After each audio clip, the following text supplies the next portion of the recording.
Wang Sun, seorang evolusioner yang dicocokkan dengan Hansen, benar-benar bingung setelah dia memasuki medan perang. Melihat betapa padatnya tribun, Wang Sun tidak tahu apa yang terjadi. Dia pasti seorang selebriti. Ini adalah kesempatanku. Jika saya mengalahkannya, bukankah saya akan menjadi terkenal? Wang Sun merasa bersemangat. Tanpa ragu-ragu, dia mengambil dua pedang lebarnya dan memukul lawannya dengan seluruh kekuatannya. Dengan kebugaran dan keterampilan seni bela diri yang sama, hampir tidak ada yang bisa mengalahkan seseorang yang telah berlatih Moonblade.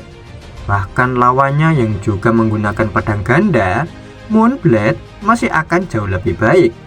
Mereka yang datang untuk melihat Bigot tidak menyangka Bigot akan dicocokkan secara acak dengan seseorang yang telah berlatih Moonblade. Ada banyak diskusi di antara penonton, sementara Wang Sun sudah menyerang Hansen dengan Moonblade. Namun, reaksi lawannya membuat Wang Sun terdiam. Dia belum pernah bertemu seseorang yang mencoba menyerangnya terlebih dahulu ketika dia menggunakan Moonblade. Selain itu, lawannya tidak menggunakan senjata apapun dan hanya menyerangnya dengan tangan kosong. Sebelum pedang besarnya jatuh ke tubuh Hansen, Hansen bergerak ke samping meski tangannya Hansen bergerak maju. Posisi Hansen sangat aneh sehingga Wang Sun tidak tahu bagaimana harus bereaksi untuk saat ini. Saat hendak Wang Sun mencari kesempatan untuk menyerang balik, tinju Hansen terbang ke arahnya tanpa henti dengan cara yang mirip dengan Sprocket Sword. Serangan-serangan itu diatur dengan sangat ketat sehingga Wang Sun harus melindungi dirinya sendiri terlebih dahulu tanpa ada kesempatan atau waktu untuk melawan. Wang Sun gagal membuat satu serangan pun sampai akhir ketika dia dihabisi oleh Hansen. Bigot menang. Keterampilan yang luar biasa. Bigot tidak memperhatikan penonton dan memilih untuk dicocokkan secara acak kembali. Kali ini Fang Minghuan yang menerima pesan itu juga masuk ke ruangan, menyiarkan pertarungan sambil menonton. Itu hanya pertarungan biasa di platform resmi, bukan sebuah turnamen besar. Bahkan, kedua pemain itu juga dicocokkan secara acak. Namun jumlah penonton masih meningkat dengan kecepatan yang luar biasa. Pemirsa online telah mencapai 10 juta hanya dalam beberapa detik dan terus bertambah. Tampaknya tak perlu waktu lama untuk mencapai angka 100 juta. Di seberang Hansen, seorang wanita tinggi keluar. Selain kakinya yang panjang, payudaranya yang besar hampir keluar dari penahannya. Pada pandangan pertama, siapapun akan tertarik untuk melihat gadis itu. Perlu beberapa saat bagi orang-orang untuk menyadari perlengkapannya juga cantik. ID gadis itu adalah I don't understand. Sama seperti Wang Sun, gadis ini juga tidak mengetahui siapa identitas lawannya. Namun bedanya, gadis ini lebih tenang. Tertutup seperti sebuah kotak, ini adalah tinju dinding besi dari Taisho Wang yang dikenal sebagai keterampilan tinju bela diri terbaik di dunia. Fang Minghuan mengenali keterampilan wanita itu dan menjelaskan dengan penuh semangat. Tanpa ragu, Hansen melemparkan pukulan padanya. Tidak ada pertahanan yang sempurna di dunia ini.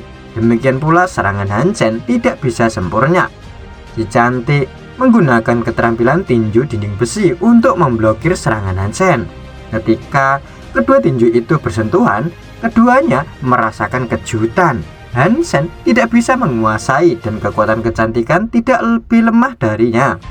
Setelah satu serangan, Hansen melanjutkan ke serangan berikutnya. Tinju Hansen terlempar ke gadis itu tanpa henti. Sebaliknya, gadis itu juga memblokirnya. Namun kebanyakan tinju yang dilayangkan Hansen semuanya adalah palsu atau tipuan. Baru kali ini, gadis itu menemukan lawan yang begitu lihai dalam hal pertempuran tangan kosong. Sangat sulit baginya untuk membedakan mana yang pukulan asli, mana yang palsu.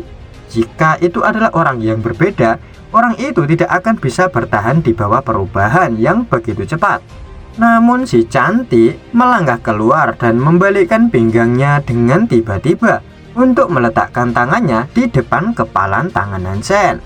Ternyata serangan kedua Hansen masih palsu. Tanpa menyentuh lengan gadis itu, lengan Hansen berputar seperti ular mengarah ke perutnya. Untungnya, gadis cantik itu berhasil menepisnya dengan kedua tangannya. Penonton yang melihat itu, mereka kagum dengan kedua peserta itu. Gadis cantik yang bagus dalam pertahanan dan Begold yang pandai dalam tinju palsu. Seakan-akan tinju yang dilayangkan bukanlah tinju palsu. Namun faktanya tidak sederhana yang dilihat orang. Si cantik sangat kesal pada saat ini, merasa lawannya memandang rendah dirinya. Apa yang terjadi selanjutnya sangat menghina sehingga dia hampir menangis. Hansen membuat 18 gerakan palsu secara berurutan. Sementara si cantik tidak pernah yakin apakah itu benar-benar gerakan palsu. Itulah sebabnya dia tidak pernah melawan. Setelah gadis itu ditipu oleh Hansen 18 kali, dia akhirnya memutuskan untuk bergerak. Ketika Hansen memukulnya lagi, dia melawan tanpa ragu. Ketika dia akhirnya memutuskan untuk melawan, ternyata serangan lawannya adalah langkah nyata. Serangannya dengan seluruh kekuatannya secara alami lebih cepat dan lebih ganas daripada reaksinya. Sebelum lengannya keluar, dia sudah dipukul oleh Hansen. Pertandingan pun berakhir yang dimenangkan oleh Hansen. Semua penonton dan pembawa acara bersorak hebat, puas dengan apa yang mereka tonton barusan. Sebagian ada yang masih ragu apakah itu Begold, tapi sebagian ada yang percaya kalau itu beneran Begold. Beberapa saat kemudian, setelah Hansen keluar dari platform virtual resmi, Hansen segera memutar nomor Jianran. Padahal ini sudah larut malam, tapi Jianran belum tidur. Malahan, dia terlihat sangat bahagia. Ternyata, itu disebabkan oleh pertandingan Begold di platform resmi. Semua orang sangat bersemangat saat mengetahui kemunculannya kembali. Hampir di seluruh tempat penampungan, orang-orang menganggap Begold sebagai pahlawan nasional. Walaupun Hansen tahu kalau itu juga dirinya, Hansen merasa cukup kesal. Keesokan harinya, teleponnya berdering kembali. Dia pikir itu dari Jianran. Tidak menyangka itu dari Wang Fupinghin. Tidak jauh beda dengan Jianran, Wang Fupinghin juga membahas tentang kemunculan Begold.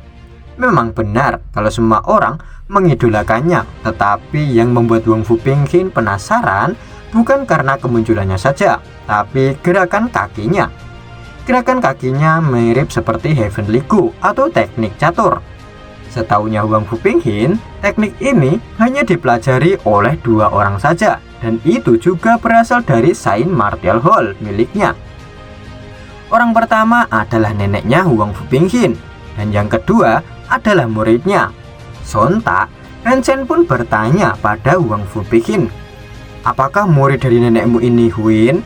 Dari restoran Huin?" Begitu katanya. Mendengar itu, Wang Fupinghin kaget. Bagaimana bisa Hansen tahu?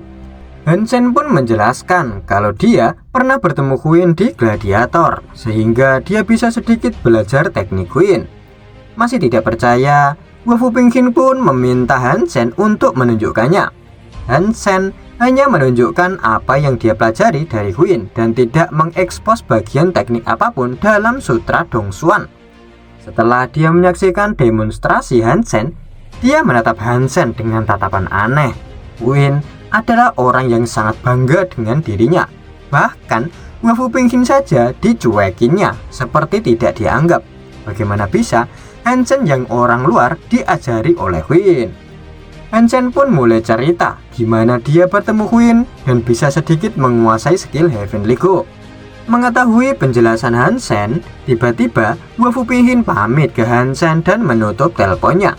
Karena sudah tidak ada kesibukan, Hansen pun bersiap untuk pergi ke kamp militer. Namun tiba-tiba Hansen mendengar retakan di lautan jiwanya. Siput darah yang telah melalui transformasi beberapa bulan akhirnya keluar dari kepompong. Jenis jiwa binatang dari siput darah super mode berserker, tipe armor super pet. Pengenalan siput darah tidak banyak berubah, hanya ada satu kata tambahan yaitu berserker. Han Sen memikirkannya dan pergi ke tempat pelatihan. Dia kemudian memanggil Raja Cacing Batu Emas dan melengkapinya dengan armor super pet. Armor merah mengubah Raja Cacing Batu Emas menjadi tank merah dengan tampilan garang. Secara bertahap, awalnya Han Sen menggunakan 30% dari kekuatannya untuk memukul hewan peliharaan. Meskipun Raja Cacing Batu Emas mundur sedikit, baju besi hewan peliharaan itu masih utuh. Pada akhirnya, Han Sen memukul Raja Cacing Batu Emas dengan seluruh kekuatannya, sementara dia hanya bisa menerbangkan hewan peliharaan itu. Dengan perlindungan armor super pet, Raja Cacing Batu Emas tidak terluka parah, dan armor super pet hanya memiliki penyok dan tidak rusak. Kristal hitam hanya mengubah siput darah menjadi jiwa binatang buas mode berserker. Namun, jiwa binatang buas super berserker dari Suaka Dewa pertama sebanding dengan jiwa binatang berdarah suci dari Suaka Dewa kedua. Han Sen tidak berminat untuk pergi ke kamp militer lagi. Dia segera pergi ke perangkat teleportasi dan memasuki Starwell Shelter. Di alun-alun Starwell Shelter, Han Sen membeli jiwa binatang biasa yang paling lemah dari semuanya dan membuatnya menelan kristal hitam. Itu adalah kucing salju, makhluk terlemah di gurun es. Peluang untuk mendapatkan jiwa binatang buas dari makhluk semacam ini relatif tinggi. Jiwa binatangnya adalah jubah yang berfungsi dengan baik untuk melindungi orang dari kedinginan. Beberapa ratus mil dari tempat perlindungan kerajaan, Han Sen melihat elf berambut perak mengendarai ular naga di gurun es, diikuti oleh sekelompok makhluk. Han Sen tidak tahu kemana dia pergi, jadi dia hanya bisa mengikutinya, berharap bisa mencuri diam-diam kristal elf di markasnya. Setelah Han Sen tiba di tempat perlindungan kerajaan, dia terkejut dengan apa yang dilihatnya. Itu bahkan tidak seperti kastil, itu adalah kota metropolitan yang besar. Pada pandangan pertama, dia bahkan tidak bisa melihat perbatasan wilayahnya. Melihat seberapa hebat wilayah itu, Han Sen tidak berani berburu di daerah ini pada saat ini. Akan sulit baginya bahkan untuk melarikan diri. Tempat turnamen. Semua orang melihat ke arah yang sama, begitu pula Han Sen. Sekelompok orang berjalan dengan langkah besar, memberikan tekanan kuat pada semua orang. Ketika melihatnya, seseorang bahkan ingin menghindarinya. Benar, itu adalah pasukan khusus darah biru atau sering disebut harimau darah biru, salah satu pasukan elit aliansi. Ada dua kandidat yang dianggap paling unggul. Tentu saja, yang pertama dari pasukan khusus darah biru, seorang pria berumur kurang lebih 40 tahun. Namanya Ti Yi. Dan kedua adalah Zheng Yuzi, seorang perwira muda. Melihat bagaimana Ti Yi bertindak, Han Sen tahu bahwa dia tidak memikirkan Han Sen dan pesaing lainnya, dan percaya bahwa Zheng Yuzi adalah satu-satunya yang layak mendapatkan perhatiannya. Segera kontes dimulai. Item pertama adalah menguji kekuatan. Penguji kekuatan ditempatkan di tempat tersebut. Tampak seperti drum raksasa. Para kontestan dapat memukul drum menggunakan metode apapun yang mereka pilih, dan kemudian layar pada drum akan menunjukkan skor pukulan terakhir. Semakin tinggi skornya, semakin baik. Setelah menonton sebentar, Han Sen memperhatikan bahwa skor biasanya antara 100 sampai 105 dan tidak ada kinerja yang luar biasa. Segera giliran Ti Yi. Semua mata kontestan tertuju padanya, bahkan penonton berhenti bersorak, menunggu untuk melihat penampilan Ti Yi dengan tenang. Di bawah semua perhatian, Ti Yi tidak gugup sama sekali. Dia hanya berjalan ke drum dan memukulnya tanpa gerakan tambahan. Suara keras membuat telinga orang sakit. Angka pada layar gendang berubah dengan cepat dan berakhir pada angka 113. Semua orang tidak bisa nahan nafas. Kekuatan semacam ini sangat menegangkan di antara para evolusioner. Zheng Yuzi tampak muram. Kekuatan semacam ini adalah tekanan besar pada mereka semua. Dari sudut pandang Han Sen, ini seharusnya bukan yang terbaik yang bisa dilakukan Ti Yi.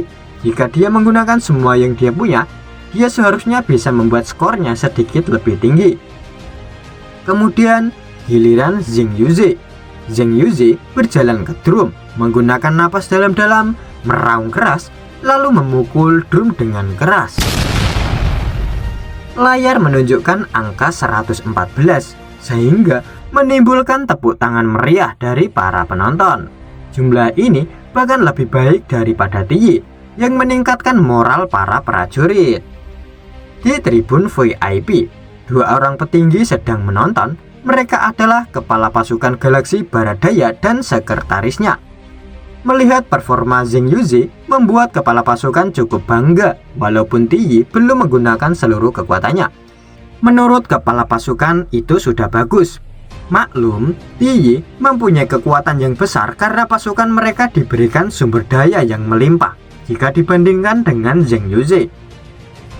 Sekretaris juga menjelaskan kalau masih ada dua peserta unggulan. Salah satunya adalah Hansen, orang yang direkomendasikan oleh Jian Ran sendiri. Tapi menurut sekretaris, Hansen bukanlah siapa-siapa dan juga tidak menunjukkan performa yang bagus. Saat mereka berbicara, giliran Hansen maju. Di depan drum, Hansen menarik napas dalam-dalam, jantungnya berdebar kencang dan tulangnya menjijit. Pukulannya melayang di udara dan mengenai drum. Dengan suara keras yang menyakiti telinga orang, nomor di layar dengan cepat berubah dan membeku di antara 111. Bagus sekali saudaraku. Apakah semua juru masak di kapal perangmu begitu hebat? Ketika Hansen kembali ke tempat duduknya, prajurit muda itu mengacungkan jempolnya. Karena pukulannya, banyak kontestan terkesan dengan Hansen, tetapi Tiyi bahkan tidak melihat ke arah Hansen. Hansen ini tidak buruk. Dia memang sesuatu, kata kepala pasukan, sedikit terkejut. Saya sangat menyesal kepala, saya akan segera menyelidiki kembali, kata sekretaris itu buru-buru panik. Tidak perlu, ini adalah tempat terbaik untuk menilainya, mari kita tunggu dan lihat, kata kepala pasukan dengan tenang. Item kedua adalah sprint yang mengejutkan Hansen. Namun perangkat ini disetel ke level 10 dengan gravitasi 100. Setelah permainan dimulai, tentara memasuki perangkat. Namun hasilnya tidak terlalu bagus. 8 tentara telah gagal di sprint. Tak satu pun dari mereka menyelesaikan bahkan sepertiga dari itu. Sekarang giliran Tiyi. Tubuh berotot Tiyi melompat melintasi dinding logam seperti robot yang tidak pernah lelah. Sepertinya dia tidak terikat oleh gravitasi sama sekali. Tanpa satu kesalahan pun, dia mempertahankan kecepatan yang sama dan bergegas melewati dinding demi dinding, yang membuat Hansen kaget dengan kekaguman. Tiyi memang sosok yang mengesankan. Kebugaran luar biasa, indera sensitif, dan penilaian sempurna dari gambaran yang lebih besar. Dia sepertinya sprint yang sangat sulit ini tidak bisa menjebaknya sama sekali. Dia benar-benar tangguh, kata Hansen pada dirinya sendiri. Pada akhirnya, Tiyi menyelesaikan sprint dengan sempurna, seolah-olah dia telah melakukan sesuatu yang sepele. Dia kembali ke tempat duduknya dengan tenang dan duduk. Para prajurit Galaksi Baradaya semua menaruh harapan mereka pada Zheng Yuzi. Sayangnya, meskipun Zheng Yuzi melakukan semua yang dia bisa, dia jatuh setelah melewati 70%, yang membuat banyak prajurit menghela nafas sedih.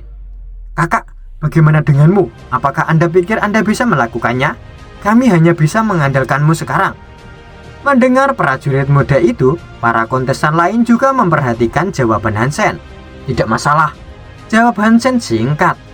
Mendengar percakapan antara Hansen dan prajurit muda itu, Tiyi melengkungkan bibirnya, tidak banyak bicara. Segera giliran Hansen. Dia membuat beberapa penyesuaian pada tubuhnya. Setelah Hansen melakukan penyesuaian, dia mengambil napas dalam-dalam perlahan dan membuat langkah pertamanya di bawah pengawasan semua orang.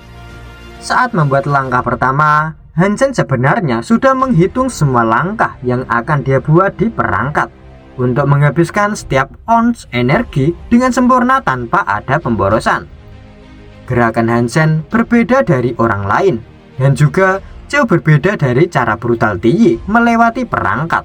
gerakan Hansen sangat mulus. Baik sekali gerakannya. Setelah menonton sebentar, kepala pasukan tidak bisa menahan keindahan gerakannya.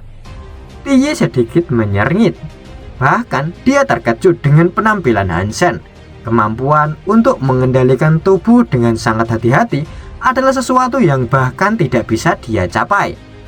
Setelah melewati setengah, Hansen berkeringat seolah-olah dia melompat keluar dari air. Bahkan rambutnya menempel di kulit kepalanya. Banyak tentara mengepal tangannya mereka di beberapa titik dan menatap Hansen seolah-olah mereka berada di perangkap bersamanya.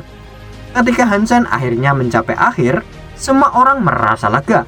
Tidak lama, tepuk tangan begitu meriah mereka persembahkan untuk penampilan Hansen yang luar biasa.